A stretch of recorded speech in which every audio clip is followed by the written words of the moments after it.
Imagine this. You're 69 years old. A modest beach cottage sits on a quiet stretch of coastline, white clapboard siding weathered by salt air, a small porch with two rocking chairs facing the ocean, wild dune grass swaying like old friends.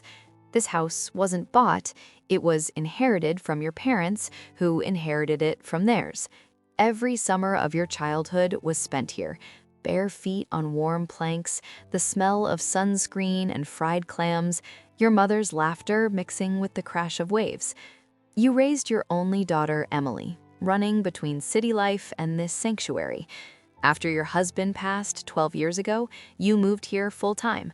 The house became your everything, your peace, your rhythm, your final chapter. Until the rhythm changed. Your daughter married Tyler 5 years ago. Charming at first, big smile, easy talk, the kind of man who makes you feel like family the moment you meet him. But charm can hide laziness the way high tide hides sharp rocks. It started small, a long weekend here, a week there, then entire summers. Tyler's family, his parents, two brothers, their wives, a pack of cousins and kids would arrive like a migrating flock. No knock, no may we, just cars pulling up, coolers unloading, tea towels slung over shoulders. They'd claim the main living room, the big deck, the best bedrooms. Rose, you, would be gently but firmly directed to the small back bedroom with the single window that faced the neighbor's fence instead of the sea. Grandma loves the kids having space, Tyler would say with a wink.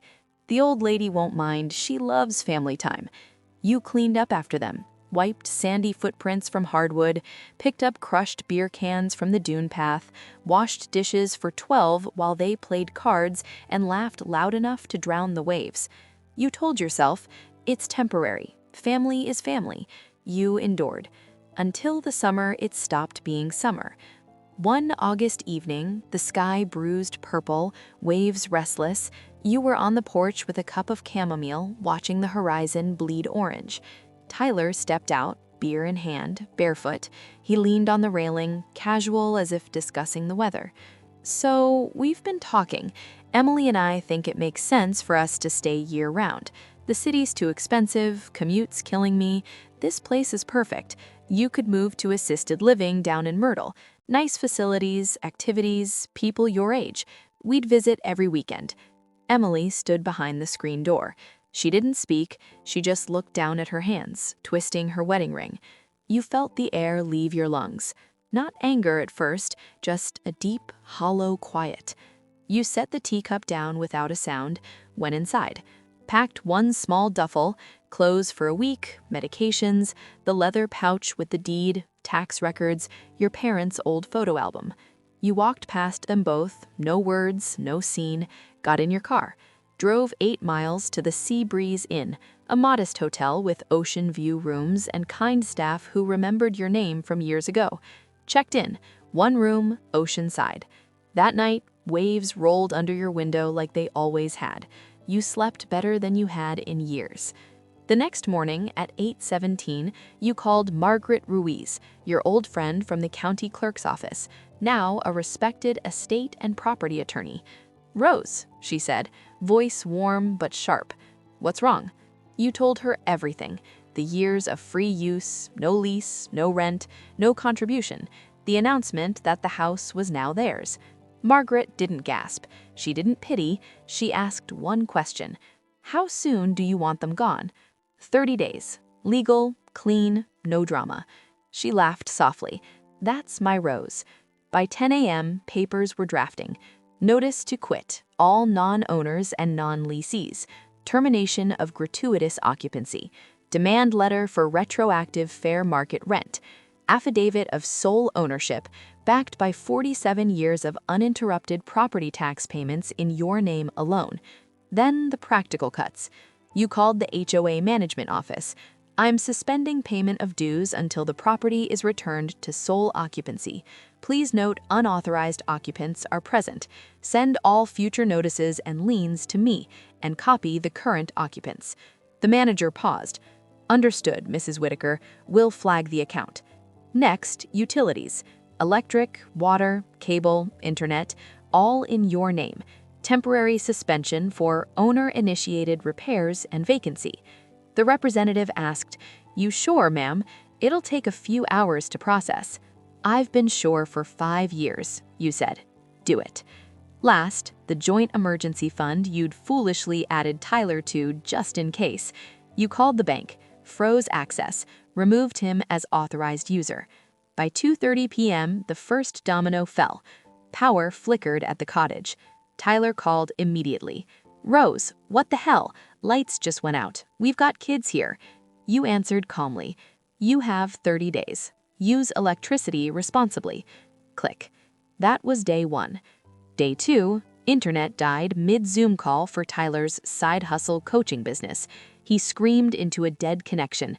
Day 3, water pressure dropped because the HOA had flagged the account for non-payment of dues. They received a violation notice tapped to the front door. Unauthorized occupancy, potential lien filing in 10 days. Tyler's mother called you crying. "Rose, honey, the grandbabies are asking why there's no Wi-Fi for cartoons. This is cruel." You said, "I've been cleaning up after your grandbabies for 5 summers. They'll survive 30 days without cartoons." Day 7, Tyler tried the lawyer route, found a budget one who promised adverse possession could work. The lawyer reviewed the documents Tyler emailed, laughed, out loud, over the phone. "Son, your mother-in-law lived there continuously. She pays taxes, she never abandoned the property. You had permission she's now revoked. Adverse possession requires hostility to the owner's title. You were a guest, a rude one, you've got nothing." Tyler hung up, threw the phone across the room. Day 11, Emily came to the hotel alone, knocked softly. You let her in. She looked exhausted, hair in a messy bun, eyes red. "Mom, Tyler's losing it. He's talking about leaving me if we don't keep the house. Says I'm choosing you over our family." You poured her tea, sat across from her. "Emily," you said calmly, "if your marriage depends on stealing my house, it was never a marriage, it was a lease." She cried then, not dramatic sobs, quiet, shaking tears. "I'm sorry," she whispered. "I should have said something years ago." "You still can," you replied. She left without asking you to turn anything back on. Day 18, the HOA lien notice arrived for $4,800 in back dues plus penalties, addressed to Tyler and Emily as occupants. Tyler's mother called you crying. "BRV, all locks rekeyed. Congratulations, Mrs. Whitaker." You drove back that evening as the sun dipped low, opened the front door. The house smelled of mildew, spilled beer, and neglect. You spent 3 days cleaning, scrubbed floors on hands and knees, washed every curtain, repainted the main rooms a soft ocean blue, calm, endless, yours. The back bedroom, you turned it into a reading nook with a view of the sea. Your old bedroom became yours again. No more single bed, no more giving up space. 2 months later, Emily filed for divorce, moved into a small apartment 20 minutes inland, got a job managing a local gift shop, started paying her own bills, therapy on Tuesdays. Tyler bounced between friends' couches, his side hustle coaching business folded without free Wi-Fi and a beach backdrop. One Saturday morning, Emily knocked. No key, just a soft rap. You opened the door. She held a small driftwood frame with a photo of you and her at age 6 building a sandcastle right outside. She said, "I found this in storage. I'd like to visit sometimes. Just tea, no staying over, no expectations." You stepped aside. "Come in." You sat on the porch, watched waves, drank tea. She said, "I thought family meant giving everything. I didn't realize it also meant expecting respect." You nodded. Respect isn't inherited, it's earned, same as visits. She comes every other weekend now, brings fresh bread from the bakery. We talk about small things, weather, books, the new dune grass planting project. No demands, no guilt. And every Thursday at 4 p.m., 4 other women, owners of second homes, cottages, condos, gather on your porch or in the living room when it rains. We call it the Boundary Brew Circle. We share coffee, tea, sometimes wine. We review deeds, trust documents, revocable permissions, how to write clear guest agreements that aren't leases, how to say no without apology. Last week, one of them, Clara, told us her son-in-law tried the same move-in forever play. She used our template letter, suspended the utilities she pays. He left in 23 days. Clara raised her mug. To the women who stop being doormats. We clinked. The beach waves don't care who shouts loudest. They just keep their rhythm. Steady, unstoppable. Now, so do I. I sit on the porch most evenings, rocking chair creaking softly, remote for the small stereo on the side table, volume exactly where I want it. Music low, waves loud. No one turns it off.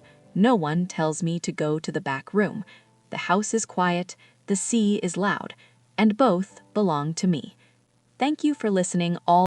That Tuesday morning with the grocery comment, that was after almost 3 years of this slow redrawing of who I was. She's not great with money, he'd told his mother on the phone. I learned later he'd been talking about a family vacation we hadn't been able to take, and he'd told her it was because of my spending habits. My spending habits. I, who tracked every dollar in a spreadsheet so detailed it had 17 separate categories. I, who had spent the previous 18 months quietly funneling my personal salary, not shared money, my salary, into the business account when Daniel's contracts ran dry.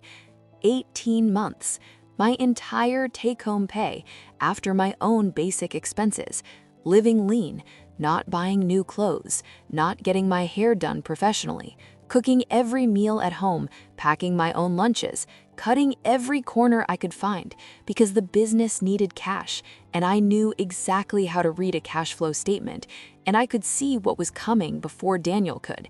And I was not willing to let something we'd both put so much into fail simply because the timing of revenue was difficult. I had told him some of this, not all of it. I don't know why I held back the full picture, whether it was some instinct toward privacy or a desire not to frighten him, or something more complicated about not wanting to be seen as controlling the thing I was actually saving. But I'd mentioned the transfers. I'd said, I moved some money over, in the casual way you mention adjusting a thermostat. He'd nodded and moved on. He thought I was broke because I was careful with money in ways he wasn't. He saw me saying no to dinners out, no to weekend trips, no to small luxuries, and he interpreted that as limitation, scarcity. He'd constructed an entire image of me as someone financially constrained, maybe even financially irresponsible, and he'd never once thought to ask a single specific question because he'd already decided what the answer was. And I had let him. That's the part that took me the longest to reckon with. I had let him. There's a particular kind of women's silence that gets mistaken for submission, but is actually something more complicated. It's the silence of someone who has decided that the conversation isn't worth having yet. Not because she has nothing to say, but because she's waiting for what she couldn't always name, for the right moment, for enough evidence, for the thing that finally makes the cost of speaking feel lower than the cost of staying quiet. I had been waiting, and while I waited, I watched. I watched the business grow. I watched Daniel's confidence grow with it, and I watched the way that confidence started to disconnect from its actual source, the way a plant sometimes roots itself so deep you forget it had to be planted in the first place. He started to carry himself like a man who had built something from nothing, and I understood why he felt that way, because in many of the ways that mattered to him, the visible ways, the external ways, he had. He was the one in the meetings. He was the one signing contracts. He was the one whose name was on the logo and the letterhead, and the LinkedIn profile that was accumulating endorsements from people who'd never met me. There was a man named Patrick. I should talk about Patrick because he was the first person who made me feel like the ground was shifting in a way I couldn't control. Patrick was a business partner, Daniel's words, partner, though when I looked at the paperwork, which I eventually did, it was a more complicated arrangement than that word suggested. He was an investor who'd come in during the third year of the business, bringing capital and connections, and a very particular energy that I noticed the first time Daniel brought him to the house for dinner. Patrick looked at me the way certain men look at wives, like furniture that has been tastefully chosen and is therefore worth a brief, appreciative glance before the real conversation begins. He shook my hand warmly and said something complimentary about the house, and then spent the next 3 hours talking to Daniel as though I were not in the room, which would have been fine, almost, if he'd stopped there. But he didn't. "Your wife," he said to Daniel once. I was in the kitchen, just close enough to hear through the open doorway. "She doesn't really know what you're building, does she?" He said it with a kind of affectionate amusement, like it was a charming quality. A man whose wife is innocent of his real work. Daniel laughed. He actually laughed. "She keeps me grounded," he said. "That's enough." I set down the glass I was holding very carefully on the counter and stood there for a moment looking at the wall. Then I went back to the dining room with dessert and a smile and sat down and talked to Patrick about something completely unrelated. And he was surprised, I think, by how interesting he found me, and he couldn't quite place why. I knew why. I was asking him exactly the right questions in exactly the right order, using exactly the right language, and he was walking right into it without knowing there was anything to walk into. By the end of that dinner, I knew 3 things about Patrick that Daniel didn't know I knew. I knew that his investment in the business was structured in a way that gave him more control than Daniel understood. I knew that he had 2 other investments with similar structures, one of which had ended in a way that was unfavorable for the founding partner. And I knew that he was planning to bring in a second investor. He'd let this slip in the language he used to describe the next phase of expansion, a specific phrase that people in finance use in specific contexts, and Patrick didn't know that I was someone who would recognize it. I didn't say any of this to Daniel that night. I started making notes. This is where I need to be honest about something, because I think it matters to the integrity of what I'm telling you. I wasn't plotting against Daniel. I want to be very clear about that. Even then, even with the ground shifting underneath me, even with the growing awareness that the person who knew me least well in the world was the person who slept next to me every night, I was not trying to hurt him or undermine him or engineer his failure. I was trying to protect something. I was still trying to protect the thing we'd built together, even when the evidence was accumulating that Daniel didn't think of it as something we'd built together.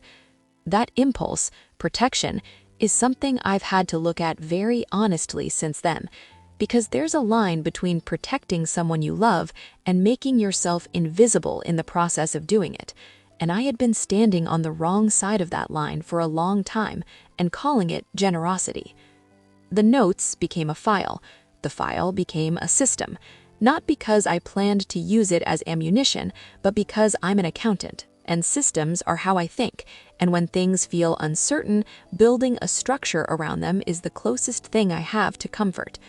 I documented the transfers, every one of them, going back to the beginning, the original $80,000, and then the subsequent infusions, the monthly salary diversions, the quiet backstage financial management that had kept the business liquid through 3 separate near crises that Daniel experienced as minor setbacks, rather than the near collapses they actually were.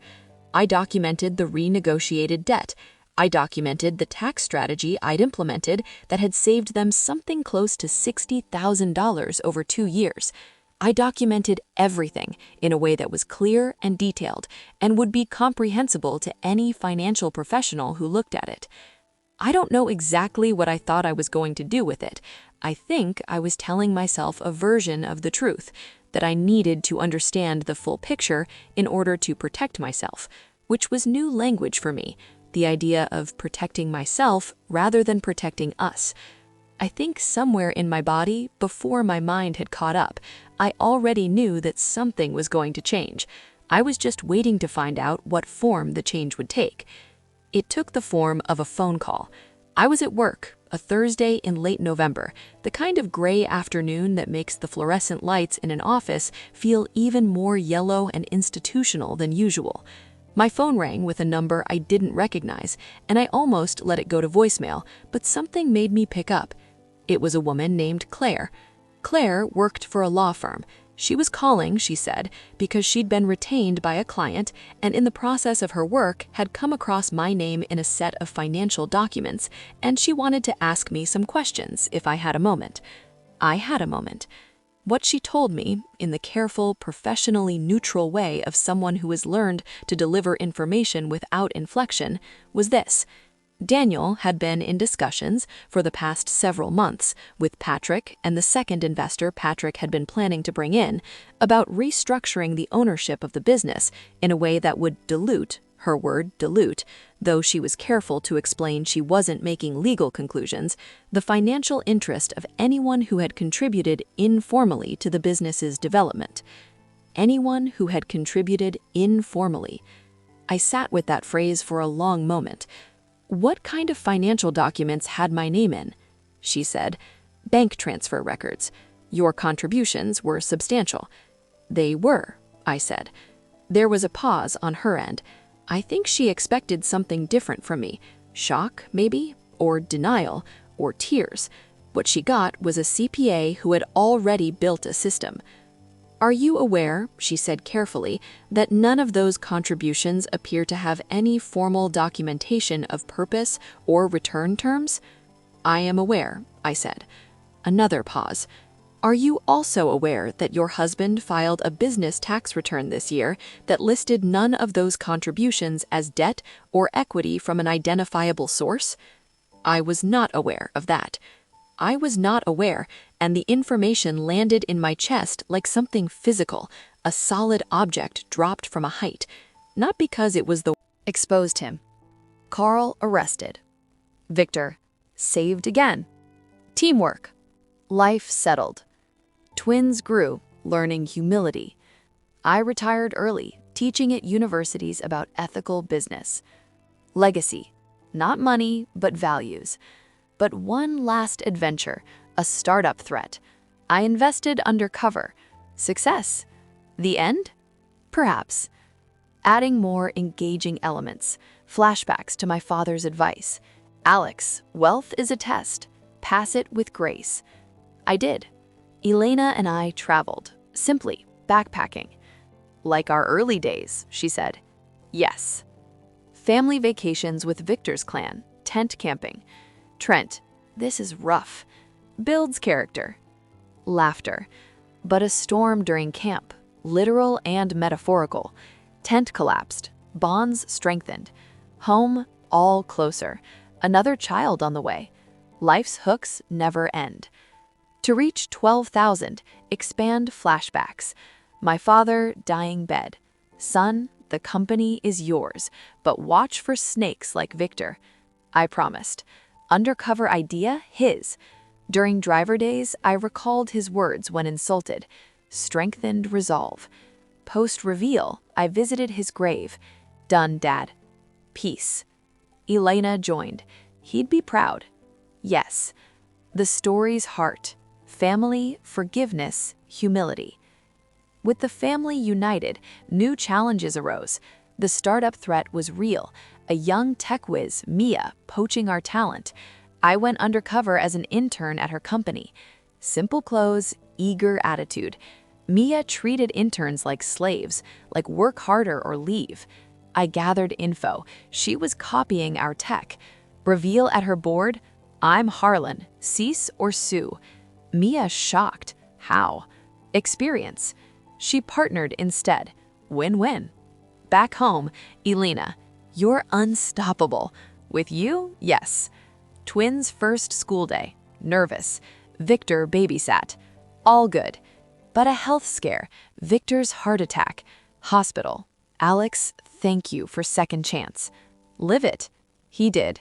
Recovery, stronger. Story of resilience. More on Mia's company. As intern, I fixed code. Impressed her. Promoted, she said. Then reveal. She laughed. Clever. Alliance formed. Joint ventures. Prosperity. Trent married. Humble wedding. I gave toast to learning from mistakes. Cheers. Life's narrative. full of twists, engaging till end. Add emotional depth. During Victor's hospital stay, flashbacks to his poor treatment of me. I forgave fully. The past is past. He cried. Son. Yes. Twins named after grandparents. Legacy continues. Another hook. Global expansion. Undercover in Asia. Adventures abroad. Culture shocks. Lessons. Success. Homecoming. The broke driver's tale. Eternal. To 16,000. Detail Asia trip. Disguise as consultant. Local boss arrogant. Reveal reforms. Cultural exchange. Elena joined. Vacation mixed. Romance renewed. Back. Family dinner. Victor. Tell the story. I did, with hooks. They listened. Engaged. Like you are now. Building to 18,000. Years passed. Twins teen. Rebellious. Dad, why simple life?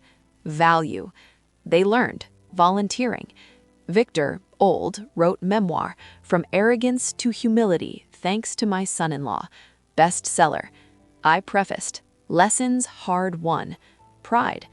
But a final twist. My own crisis. Company hack for real. Who? Old rival. Undercover as a hacker to infiltrate. Dangerous. Elena worried. Success. Rival caught. Safe. The end of adventures? Maybe. Family first. The hack was sophisticated. I posed as cyber expert, joined rival's team. Welcome, he said. Gathered evidence. Reveal at his HQ. Busted. Arrest. Home hero. Elena. No more undercovers. Promise. Retirement. Farm life. Simple. Victor visited. Like old times. Yes. Peace. The story closes, but hooks linger in memory. In retirement, boredom set in. A small business, cafe, undercover as a barista. Customers rude. One, a young executive, echoed Victor. Taught lesson. Kindness. Reveal. Owner here. Treat people right. Changed him. Not because it was the worst thing I could have imagined. I had been imagining things for months, and my imagination is precise, but because of what it meant about the specific shape of what was happening. It wasn't just that Daniel had let me be invisible. He had, at some point, decided that invisible was useful. Thank you, I said to Claire. Can I ask who your client is? She couldn't tell me, but she said before she hung up that she hoped I had good representation and that she'd found my contact information through professional channels, and that she thought it was important that I know what she'd told me. Someone had sent me to her, someone who knew the situation and had decided I should be better informed. I still don't know who. I have my suspicions, but they don't change what happened next, so I've mostly let that particular mystery sit unresolved. I called my own lawyer that afternoon. Her name was Susan, and I'd known her for 6 years, and she was the kind of person who listened to everything you said before responding, which I had always valued and valued that afternoon more than ever. I told her everything. All of it, from the $80,000 to the salary transfers to the debt renegotiation to the tax return information Claire had given me. I told it in order, clearly with amounts and dates because I had the file and the file was complete. There was a silence when I finished that felt different from Claire's silences, not neutral but weighted, thinking. Laura, Susan said, you have documentation of all of this? Every penny, I said. Okay, she said, here's what I want you to do. I want to stop here for a moment because I've thought a lot about how to tell this part of the story, and I want to tell it right, because this is where some people might expect a different kind of narrative, the part where the wronged woman becomes sharp and tactical and a little cold, the part where the hurt hardens into something weapon-shaped. And I understand that narrative. I've even felt it, the pull of it, the appealing cleanness of it. But that's not quite what happened. What happened was more complicated, and I think more true. I went home that night, and I made dinner. Daniel was late, he often was, and I set his plate to warm in the oven and sat at the kitchen table and looked at the wall and let myself feel, for maybe the first time since all of this had started, the actual weight of what was happening to me. Not the financial implications, not the strategic considerations, the personal weight of it. The feeling of having given and given and given in a way that was invisible, and then discovering that the invisibility had been, at some point, a choice that someone else made. I cried. I want to include that because it matters, because the story I'm telling you is not a story about a woman who didn't feel anything. I felt everything. I sat at that kitchen table in the quiet of my own home, and I cried in a way I hadn't cried since my father died, with my whole body involved, not performing grief, but actually experiencing it. Grieving, I think, the version of my marriage that I had believed in, the partnership, the collaboration, the napkin with the boxes and the arrows, and the man who was going somewhere and wanted me to come with him. That version of things had been real. I still believe that. It had been real, and then something had happened to it, a slow erosion, a series of small choices that accumulated into something neither of us had ever explicitly decided, but that had become the truth of how we lived. And that was the grief, not just for what had been lost, but for the fact that the losing had been so gradual, so quiet, that I'd almost missed it, that I'd participated in it, in my own way, with my own silences. I dried my face before Daniel came home. Not because I was hiding, I was well past hiding by then, but because the conversation I needed to have with him required a kind of clarity that tears would have muddied. Not the conversation Susan and I had discussed, the formal, legal, documented conversation that would come later. A different conversation, a human one. He came in at 9:30, carrying the particular energy of someone who'd had a productive day and was slightly buzzing with it, the energy I used to love watching arrive in the house with him. He kissed my cheek and opened the oven and got his plate and sat down across from me, and he started telling me about a meeting he'd had with Patrick, about some new development, talking in that easy, confident way that meant things were going well. And I sat there, watching him, and thinking about all the versions of this man I'd known over 11 years. "Daniel," I said. He looked up. "I need to ask you something." "Sure," he said, and reached for his fork. "Do you know how much money I've put into the business?" He went still for just a moment. Not a long moment, but I was watching closely and I caught it. Then he settled back into easy. "You've been really supportive," he said. "I know that. I appreciate—" "That's not what I asked," I said. He looked at me in a new way, or maybe it was an old way, the way you look at something when you suddenly see it clearly after a long time of looking past it. "I asked if you know the amount," I said, specifically. "I mean," he said, "you've helped here and there." $212,000, I said. The fork went down. "Since the beginning," I said, "including the initial capital, the salary transfers over the last 18 months, and the value of the debt restructuring I did, which saved you $34,000 in interest alone. $212,000, give or take a few hundred." He stared at me. "None of it is documented as investment or debt," I said. "Not in your tax filings, not in your business structure, not in any agreement between us. As far as the business is legally concerned, none of that money came from me." "Daniel, I'm not angry," I said, and I meant it, or I meant a version of it. "I need you to understand that I'm not saying this to fight. I'm saying it because I think we've been living in a misunderstanding, and I think it's time for us to understand each other more clearly." He was very quiet for a long moment. I watched him process it. I watched the discomfort, and then the defensiveness beginning to form, and then, and this is the thing I still give him credit for because it matters, I watched him make a choice to stay in the honesty of it rather than retreat. "I didn't realize," he said. "How much?" "I know, that's the problem." "Why didn't you tell me?" I paused. "I did, in pieces. You weren't listening to the pieces." Another long silence. Outside, a car went past. Someone down the street had a dog that barked twice and went quiet. "And now?" he said. "Now we need to talk, really talk, about what this means, about the business, about Patrick, about the restructuring you've been discussing. Yes, I know about that.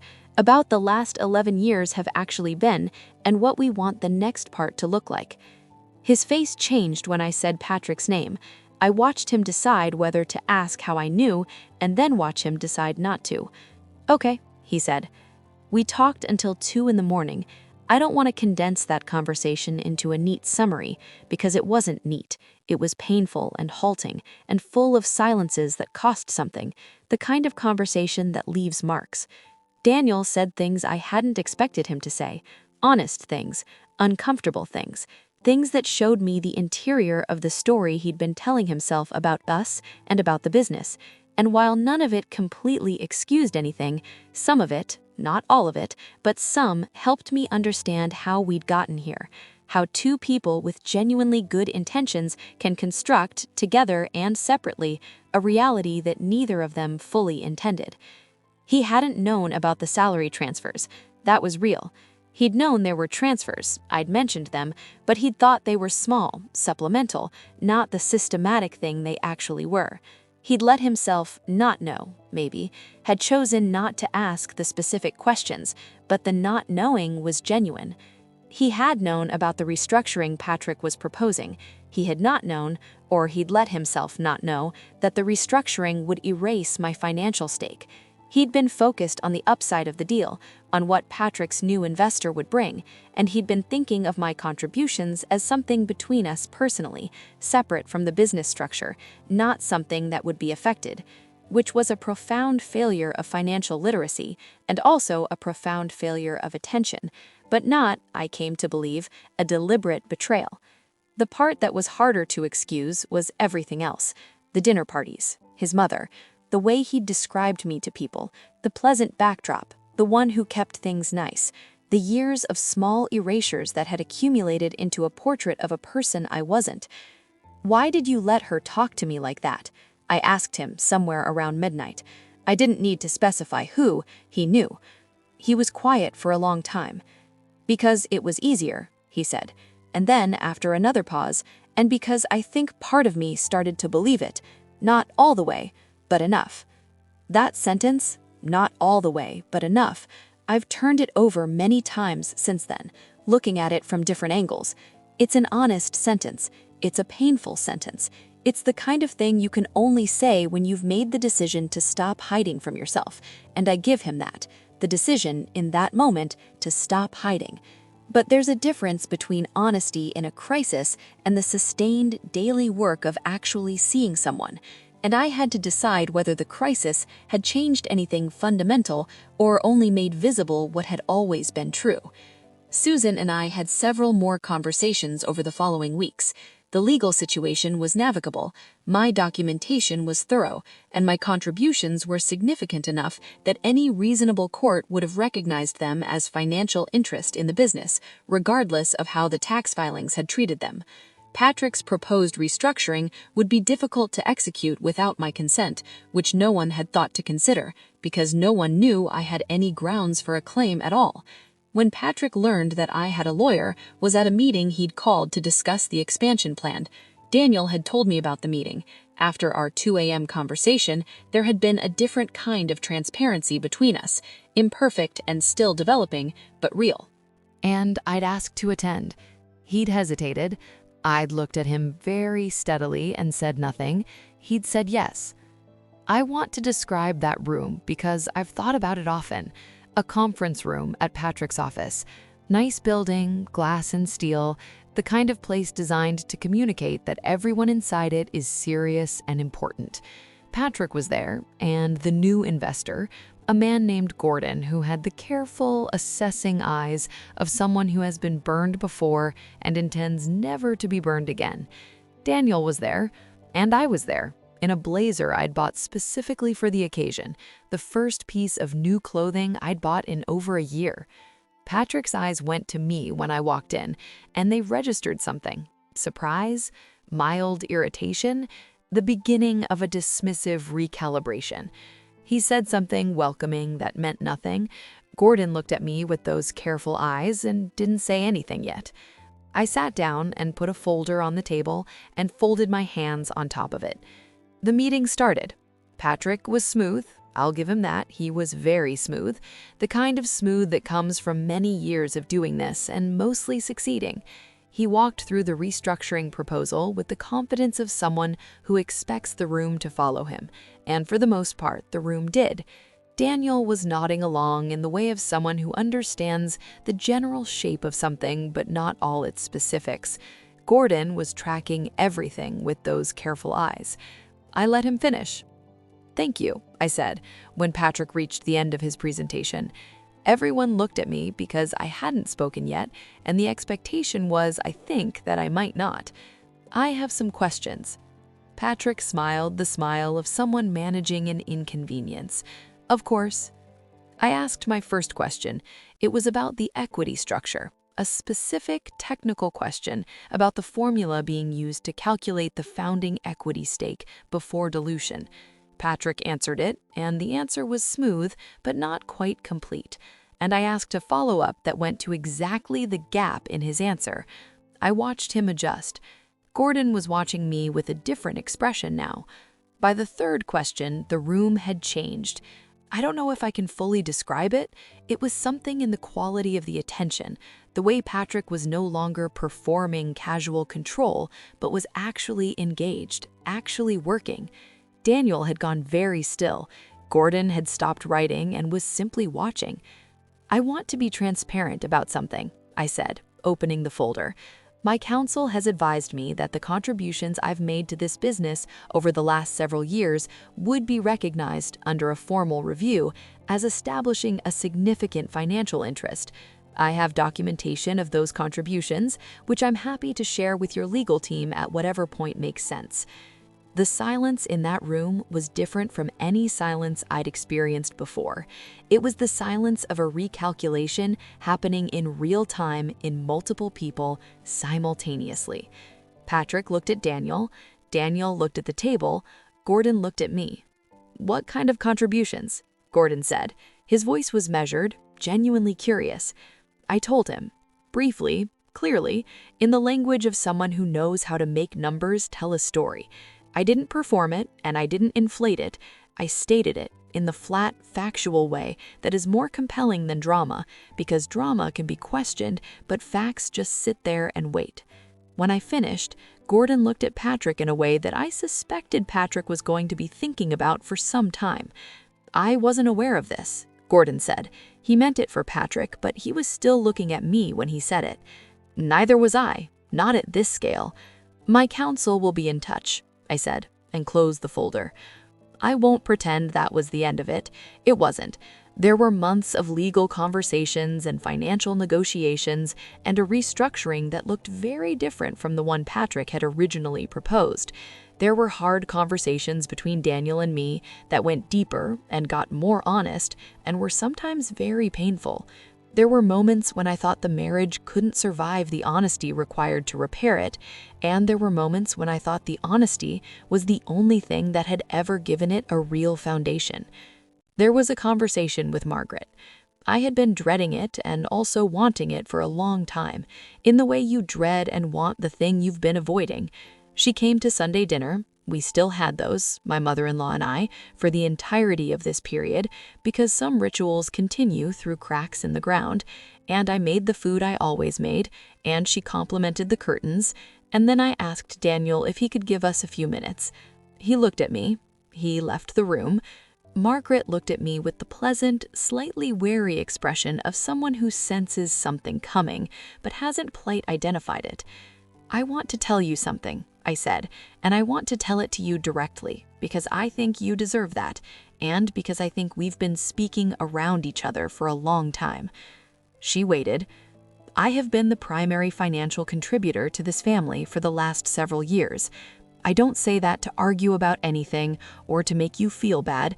I say it because I'd like you to know who I actually am, not the version you've been given." I watched her process this. I watched the resistance form, the discomfort, and then, and I hadn't expected this, it surprised me, something that might have been the beginning of a reckoning. Daniel said, "I know what Daniel said," I said, kindly. He said it because he understood me a certain way. That understanding wasn't complete. She looked at her hands. She was quiet for a long time, long enough that I started to wonder if she was going to deflect entirely, to fold everything back into the comfortable framework she'd been operating in. Then she said, "My husband never told me how much things cost." I looked at her. "He thought he was protecting me. I used to think that was love," she said. She was still looking at her hands. "I'm not sure I thought about what it meant for you." It wasn't an apology. I don't think Margaret was built for apologies, not the explicit kind, but it was something honest, something offered, and I received it in the spirit it was given. "I know," I said. "And then, I made the dessert you like." She looked up. Something softened in her face, not completely, but enough. "Did you?" "I did," I said. "We had dessert. It wasn't a transformation, and I'm not going to pretend it was, but it was a beginning of something more honest than what we'd had, and I'll take that." The financial settlement of the business restructuring took 4 months to complete.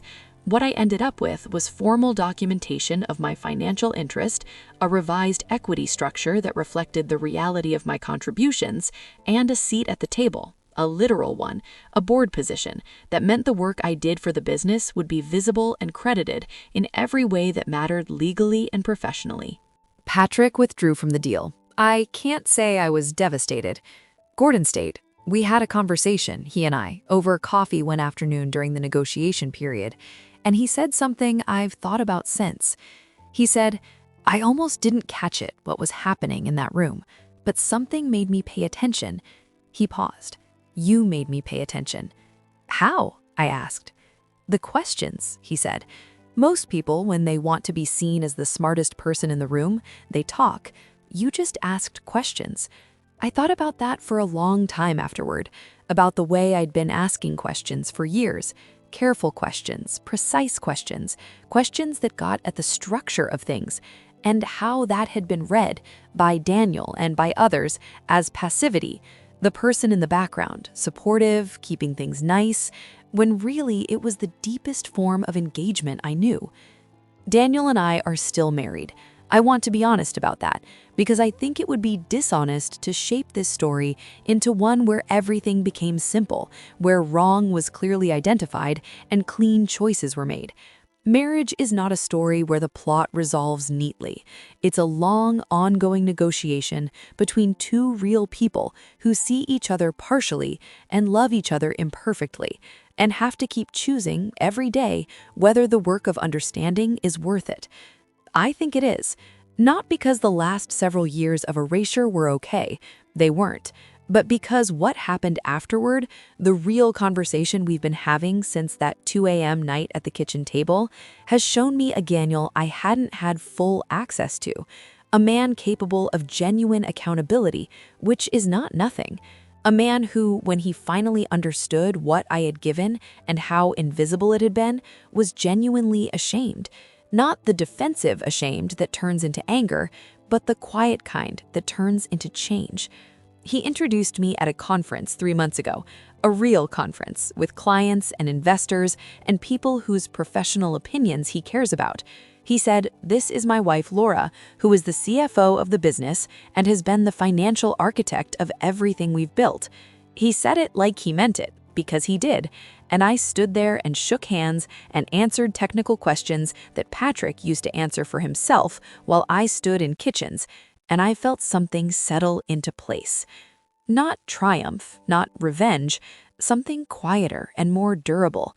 Recognition, the feeling of being seen in the full dimensions of who you are by someone who had looked at you for a long time without seeing. It's not a perfect ending, because there are no perfect endings. There's still work. There's still the occasional conversation where I have to name something that Daniel would rather smooth over. Still moments when I feel the old pull toward the comfortable invisibility. Still the ongoing project of being known to the people in your life rather than letting them know only the version of you that's easiest. But I'm an accountant. I believe in accurate records. And the record now shows what it should have always shown: who built what and how and with what. I think about that Tuesday morning sometimes, The autumn light, the coffee, Daniel on the phone with his mother saying I wasn't great with money, and me, 3 feet away, transferring $40,000 into a business he thought he'd built alone. I think about how long I sat with that knowledge quietly, not out of weakness, but because I was still figuring out what to do with it, what it meant, what I wanted. I know now. I wanted to be known. Not celebrated, not given a trophy, not positioned at the front of a room while someone named my accomplishments, just known by the people who were supposed to know me in a way that was honest and full. That's what I fought for, quietly, with documentation and questions and one very good folder. I fought to be seen, and I was. There's something I've carried with me since all of this, something I want to leave you with because I think it matters beyond my own specific story. There's a particular trap that careful, capable people, women especially, though not exclusively, can fall into, where the very competence that makes you essential also makes you invisible, where being good at managing things from behind the scenes creates a world where everyone is comfortable and no one has to look too closely at how comfort is being manufactured, and you start to disappear into the smoothness of the life you're maintaining. I disappeared for a while, not completely, not permanently, but enough. And the disappearing was collaborative. Daniel had a part in it, Margaret had a part in it, Patrick had a part in it, and I had a part in it too. My silence, my tendency to manage rather than name, my habit of letting the work speak without making sure anyone was listening. These were my contributions to a situation I didn't choose but participated in building. Accountability in both directions, that's what I'd want anyone to take from this. Not just the accountability of the people who looked past you, but the accountability to yourself, the reckoning with the ways you let the looking past happen, the question of what you were waiting for, and whether the waiting served you. I was waiting for something I couldn't name. What I found on the other side of all of it was something I hadn't known I needed. Not just recognition, but my own clear understanding of what I'd built, what I was worth, what I would and wouldn't allow. I found the version of myself that had been there all along, sitting quietly at the table, asking the right questions, waiting for the right moment to open the folder. She was always there. She's still here. And if you've ever been the person in the background, the one doing the work that no one fully sees, carrying something that no one fully knows, waiting for the right moment to be known for what you actually are, then I want you to hear this. The right moment is a decision, not an event. It doesn't arrive on its own. You make it. You open the folder. You ask the question. You say the number. And you wait, calmly, for the room to change. The autumn light still comes through my kitchen window in the mornings. I still make coffee for two. But when I sit at that table now, something is different. Not in the house, not in the light, but in me, in the way I sit, in the way I take up space, in the quiet certainty of someone who knows exactly what she's worth and has stopped making it easy for anyone else to forget. That's not a small thing. That's everything. If you've ever been underestimated by the person who was supposed to know you best, tell me in the comments. I think you might be more seen here than you know.